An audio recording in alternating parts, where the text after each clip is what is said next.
Votre bulletin Info-Témis commence ici et maintenant.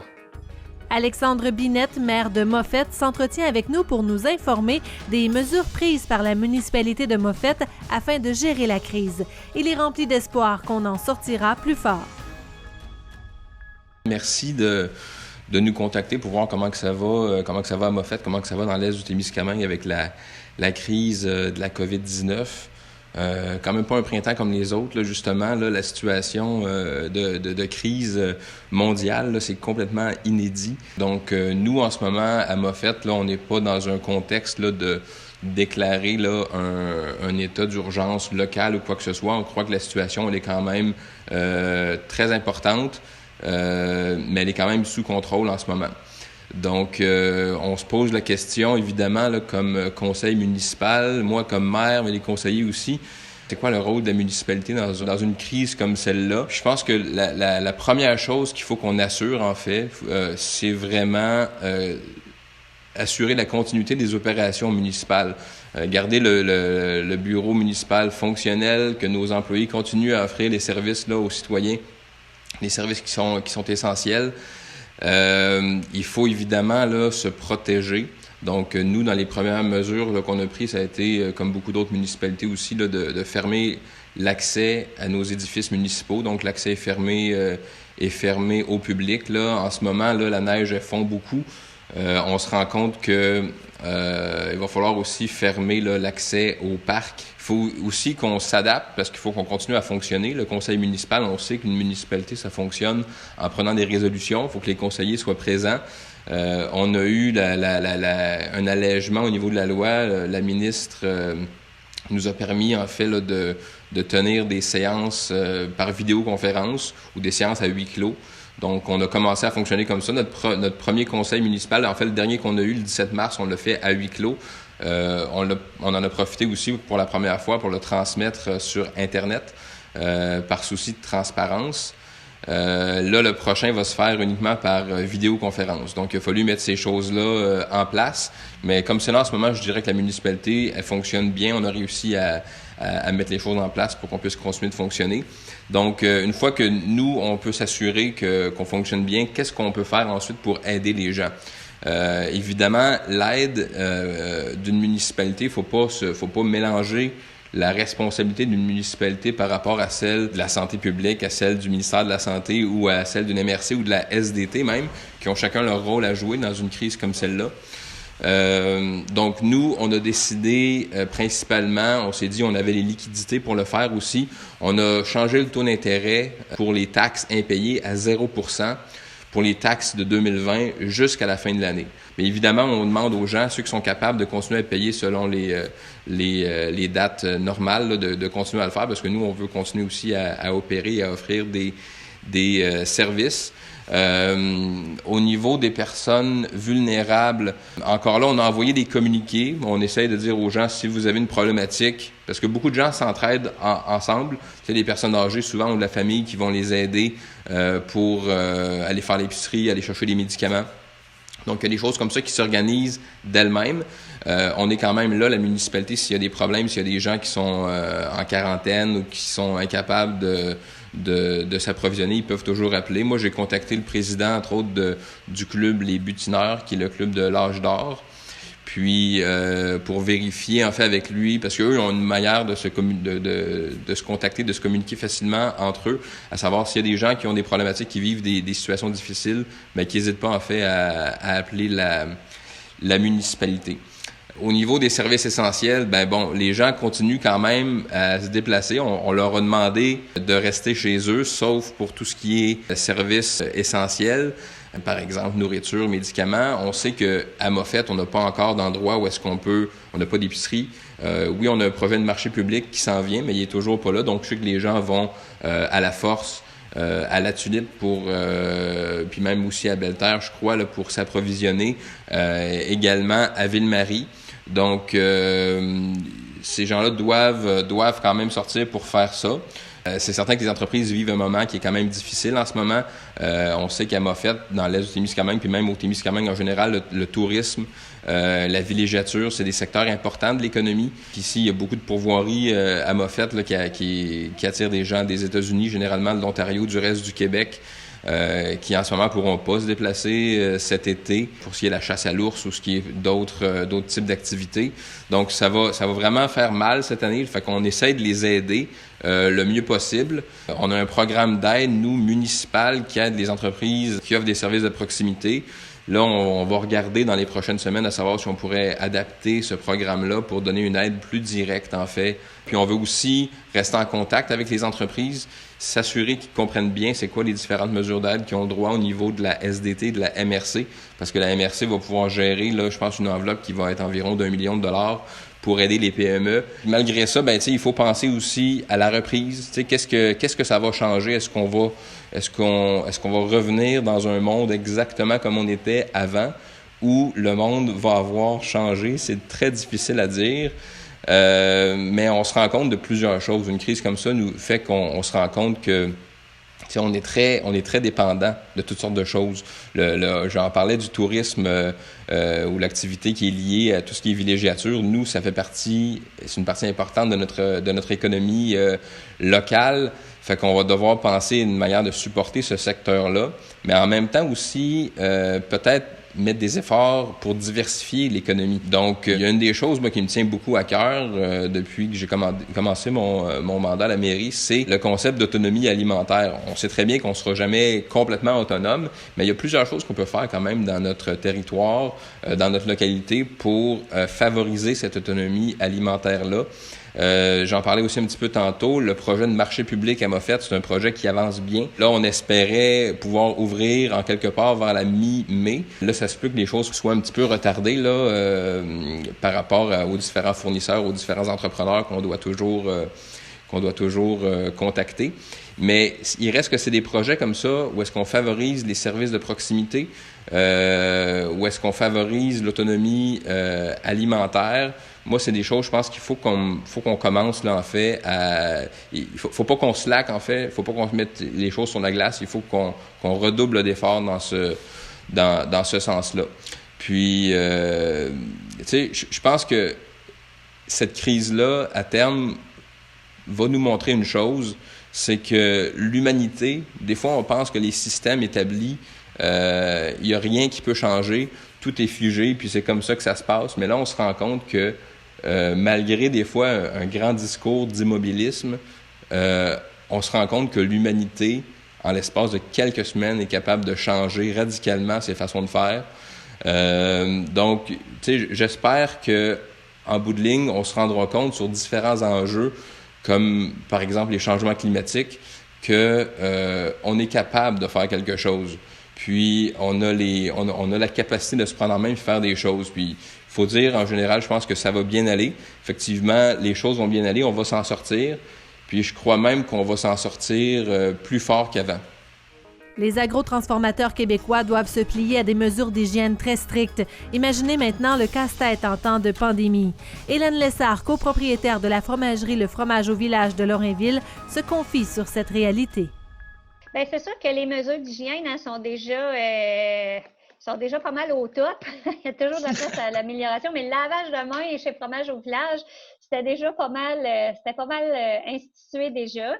C'est sûr qu'on a mis des mesures en place, particulièrement dans notre kiosque. Hein, à chaque fois que vous venez nous voir à notre petite boutique, on passe en arrière de vous avec notre guenille puis notre désinfectant. C'est sûr qu'on a accru les mesures quand on entre dans le vestiaire des employés, désinfection et tout ça. On voit que ça a un impact important quand même. Si on pense que notre production a diminué de 60 à 65% quand même.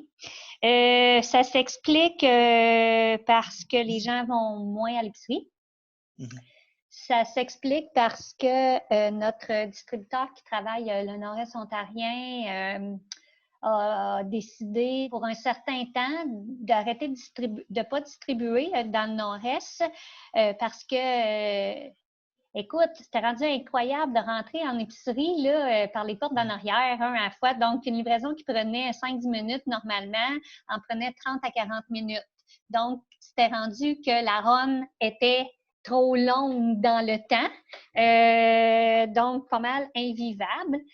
En plus, toujours du risque, hein? Il faut toujours voir qu'il y a toujours le risque aussi d'une personne que tu envoies livrer, qu'elle se contamine ou il y a toujours ça en plus. Donc, on a perdu ça. La restauration, c'est quand même, on va dire, plus mort. Puis, on ne se cachera pas que les fromages de spécialité, c'est pas la priorité à mettre dans son panier d'épicerie par les temps qui courent. Donc, une grosse diminution de notre production. Ce qui veut dire qu'il ne faut pas que les gens paniquent. Hein? Du fromage en épicerie, il n'y a pas de problème, on peut en fournir. Ce n'est pas le lait qui manque de ce temps-là, ce n'est pas la capacité de production qui manque de ce temps-là. Si jamais il manque de fromage à l'épicerie, c'est parce que les habitudes d'achat des gens ont changé. Ça a l'air bien niaiseux, là. Mais quand on dit qu'on ferme les épiceries le dimanche, Hélène Lessard, ça ne la dérange pas. Mais Hélène Lessard, qui essaye de livrer du fromage frais, ça la dérange en maudit parce que ça change tout. Déjà, les habitudes de consommation des gens, de fréquentation des points de vente sont changées.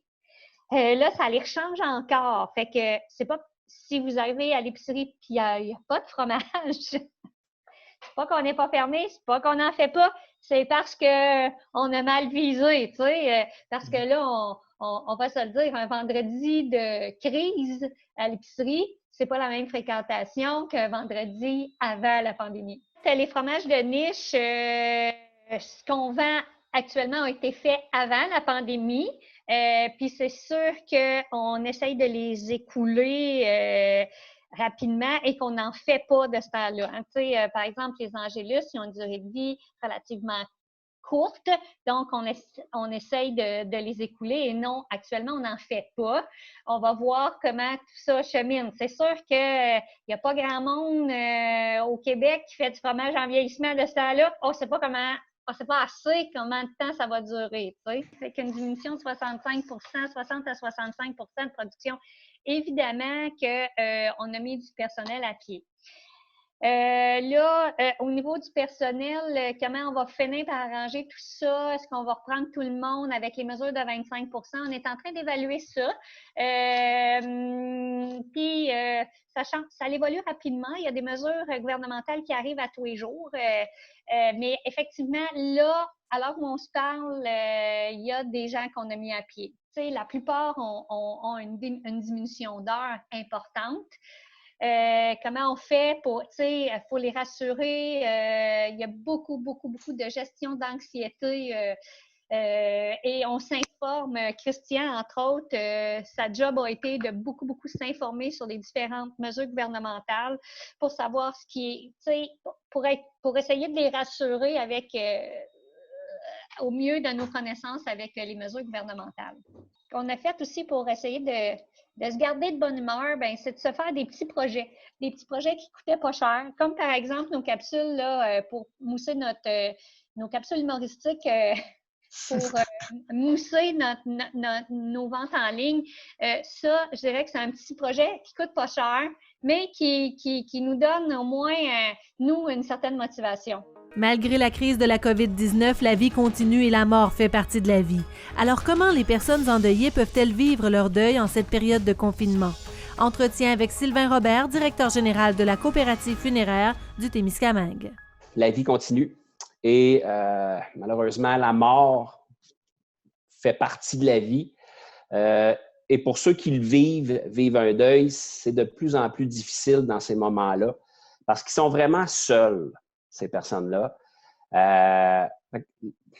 La façon de s'en sortir, c'est sûr que ce qu'il faut comprendre, c'est que nous, les maisons funéraires, on a eu des consignes claires des gouvernements.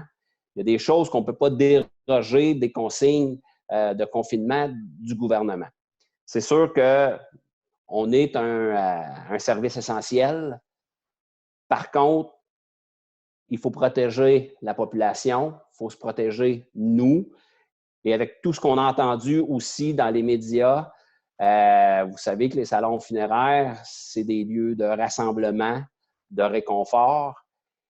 Et avec les recommandations du gouvernement, on ne peut plus les faire, ces rassemblements-là. Alors, c'est très difficile pour les gens de vivre ce deuil-là. Nous, on essaye de les accompagner le mieux possible, mais tout est reporté, en fait. Tous les funérailles, toutes les expositions sont reportées ultérieurement. C'est sûr qu'on ne peut plus en faire de rassemblement.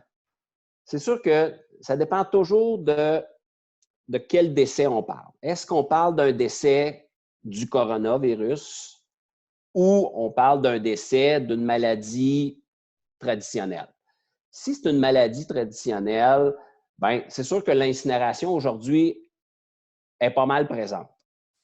Alors, ce que les gens font, la majorité des gens font, c'est qu'on va faire l'incinération de la personne qui est décédée et on va reporter la cérémonie, les funérailles, l'exposition à plus tard, quand le gouvernement nous donnera la permission de faire des rassemblements.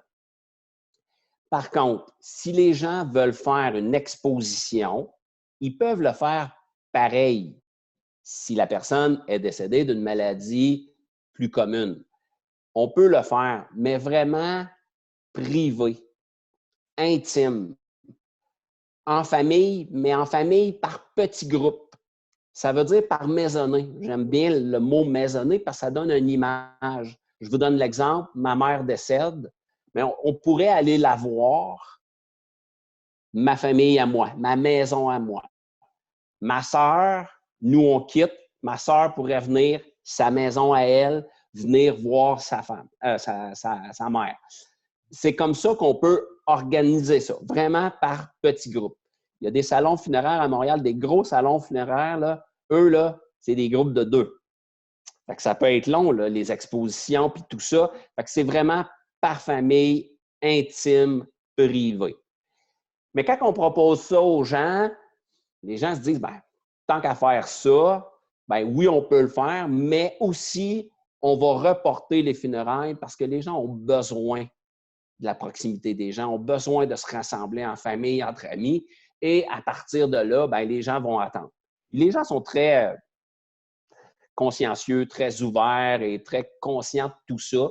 Fait que ça ne fait peut-être pas toujours leur affaire, mais ils se plient aux recommandations du gouvernement et effectivement, on reporte le tout à plus tard. Encore une fois, ça dépend toujours de quoi on décède. Si les gens décèdent du coronavirus, bien nous, on a eu des recommandations très claires. Tu sais, la personne ne peut pas être exposée. On ne peut pas l'embaumer. Alors, c'est soit l'incinération immédiate ou l'inhumation dans un cercueil qui peut être scellé hermétique. Mais nous, notre façon d'aller chercher un décès a changé aussi. La protection, les recommandations, ils sont très stricts à travers ça. La façon aussi de rencontrer nos familles, parce qu'on ne fait plus de rencontres physiques. Tout se fait par téléphone, courriel, courrier. C'est sûr que s'il y a des gens qui ne peuvent pas venir signer les documents, par exemple, et qui ne sont pas équipés par courriel ou des choses comme ça, c'est sûr qu'ils peuvent venir au salon. Mais encore là, distanciation, on se lave les mains, le crayon, bien, il est nettoyé, vous signez ici, puis après ça, bien, on quitte. T'sais. Encore là, le côté, on essaye de rester le plus humain possible, mais les gens qui me connaissent savent que j'aime la proximité.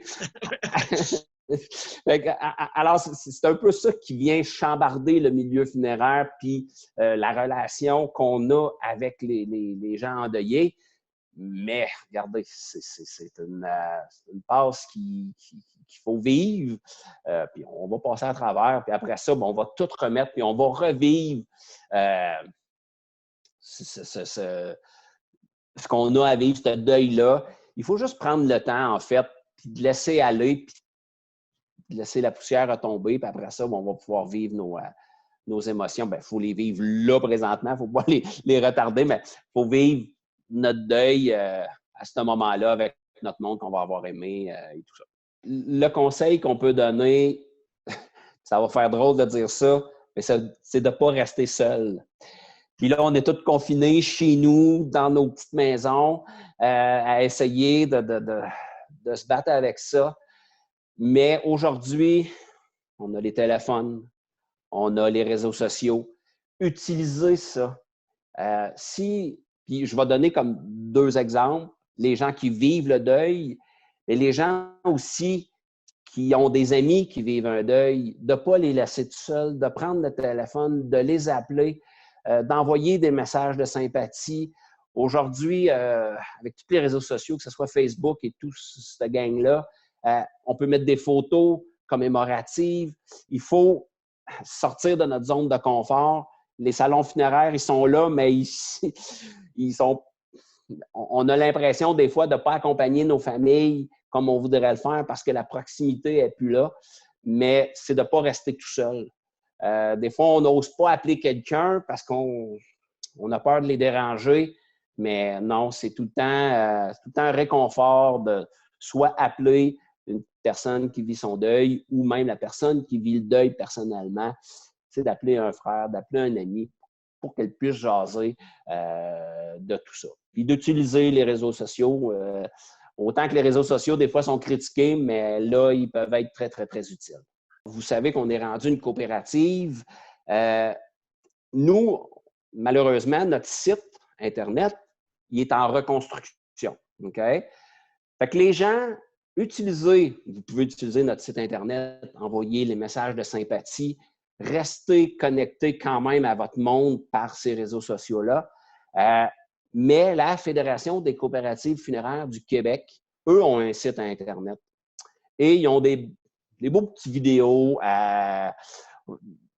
qui peuvent être réconfortants pour les gens.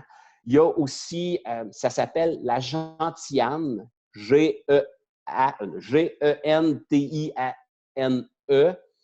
Et ça, c'est un site d'entraide pour les personnes endeuillées. Fait que les gens peuvent aller se référer là. Il y a plein de témoignages. Ils peuvent même mettre leurs témoignages là-dedans. Et si jamais il y a vraiment des gens qui sont tout seuls puis qui aimeraient avoir un appel, on fait aussi affaire avec la maison. Ça s'appelle la Maison des petits tournesols. Les gens peuvent nous appeler, ils nous donnent leur nom, leur numéro de téléphone. Puis nous, on va appeler cet organisme-là. Cet organisme-là, c'est eux qui vont appeler les gens qui sont endeuillés. C'est des professionnels, ils sont là pour ça, puis juste d'écouter, de jaser. Fait que les gens vont se sentir peut-être un peu moins seuls. Alors ça, ils peuvent faire ça, peuvent passer par nous pour faire ça ou aller directement. Là, j'imagine qu'ils ont un site Internet, eux. Là, mais les recommandations qu'on a eues, c'est des références. Ça devrait être nous qui le font. On va prendre toutes les coordonnées de ces gens-là. Mon petit mot d'amour, en fait, c'est de dire, prenez le temps. Je sais que c'est difficile, mais prenez le temps quand même de vivre votre deuil, de vivre vos émotions. Puis, laissez aller le temps. Puis après ça, on va pouvoir, quand le confinement sera plus là, on va pouvoir se regrouper tout ensemble puis de vivre ce moment-là comme on aurait dû le vivre. Un deuil, c'est un deuil. Hein? Il faut le vivre au quotidien, au moment présent. Fait que ça, empêchez-vous pas ça. Puis utilisez les ressources que vous avez, les outils que vous avez, mais restez pas tout seul. Depuis la fin de la saison des Pirates de Ville-Marie, un changement majeur est survenu. Suite à la démission de l'entraîneur-chef Alain Mercier, les Pirates font confiance à Marc-André Caron pour lui succéder. C'est sûr que j'étais extrêmement content. Là, c'est sûr que suite au départ à Alain, tout le monde était un peu attristé par rapport à ça. Alain avait décidé qu'il voulait passer à autre chose que le coaching, tout ça. Par contre, de mon côté, j'étais content que l'organisation s'est retournée directement vers moi pour prendre les rênes là, de l'équipe en tant qu'entraîneur-chef l'année prochaine. Donc, je suis vraiment content de la progression des choses. J'étais arrivé ici, j'avais quand même un peu d'expérience dans le coaching avec le midget. J'avais déjà coaché 3 années là-bas. J'étais arrivé ici comme entraîneur adjoint. Progressivement, je suis devenu directeur général. Puis par la suite, c'est pour la 3e année, je vais être entraîneur-chef. Là. Donc, c'est sûr que je suis satisfait de la situation. Je pense que c'est de rester moi-même là-dedans. On a toute une identité d'entraîneur, une identité, j'ai une identité d'enseignant aussi, et en tant que personne. Fait que c'est vraiment de rester soi-même avec ses valeurs, de respecter ses valeurs là-dedans, qu'est-ce qu'on aime pas. Aussi au niveau, les entraîneurs, on a toutes nos petites recettes, là, que ce soit stratégie de jeu, tactique, système.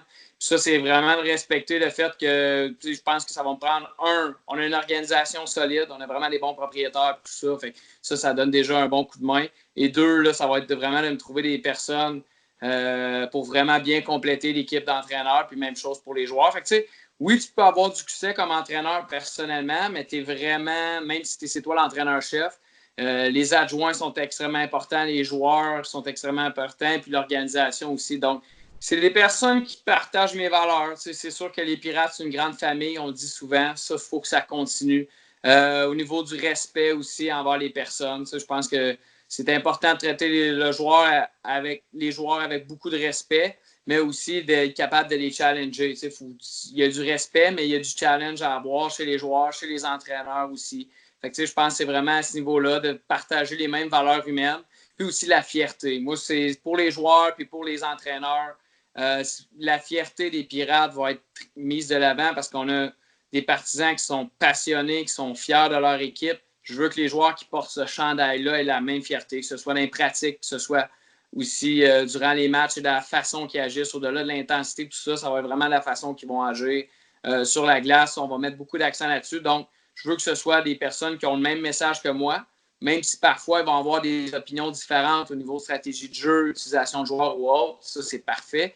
Puis c'est la même chose que je dis souvent aux joueurs, c'est le fun d'avoir des challenges, d'avoir des défis. Peu importe, tu es où dans le line-up, il faut que tu aides l'équipe, il faut que tu essaies de progresser, mais c'est la même chose là, quand tu es dans l'organisation ou dans le coaching staff. C'est un groupe d'âge avec lequel j'ai travaillé beaucoup.